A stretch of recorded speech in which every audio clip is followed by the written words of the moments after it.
हिमालय की कोख गंगोत्री से निकली गंगा हरिद्वार या देवप्रयाग में अलकनंदा से मिलती है। इस सफ़र में गंगा के जल में कुछ खास लवण और जड़ी बूटियाँ घुल जाती हैं, जिससे गंगा जल अन्य पानी के मुकाबले कहीं ज़्यादा शुद्ध और औषधीय गुणों से परिपूर्ण हो जाता है।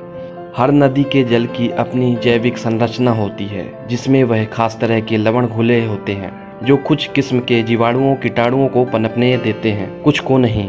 वैज्ञानिक शोधों में पता चला है कि गंगा जल में ऐसे जीवाणु हैं जो सड़ने वाले कीटाणुओं को पनपने नहीं देते हैं, इसलिए यह पानी लंबे समय तक खराब नहीं होता है।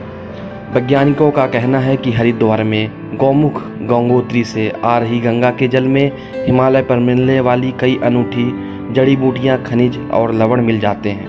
गंगा जल को लेकर अभी तक कई रिसर्च हो चुके हैं, जिनके मुताबिक गंगा जल में बैक्टीरियाफोस नामक बैक्टीरिया पाया जाता है। यह पानी के अंदर रासायनिक क्रियाओं से उत्पन्न होने वाले गंदे पदार्थों को खाता है। इससे जल की शुद्धता बनी रहती है।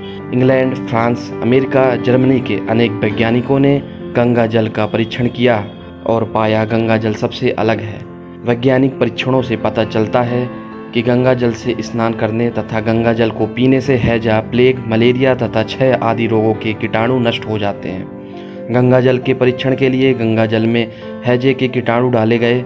हैजे के कीटाणु मात्र 6 घंटे में ही मर गए और जब उन कीटाणुओं को साधारण पानी में रखा गया तो वह जीवित होकर और संख्या में बढ़ गए। हिंदू धर्म में गंगा जल को अमृत की उपाधि दी गई है। जन्म से मरण तक हर पूजनीय कर्म में गंगा जल का उपयोग आवश्यक माना गया है।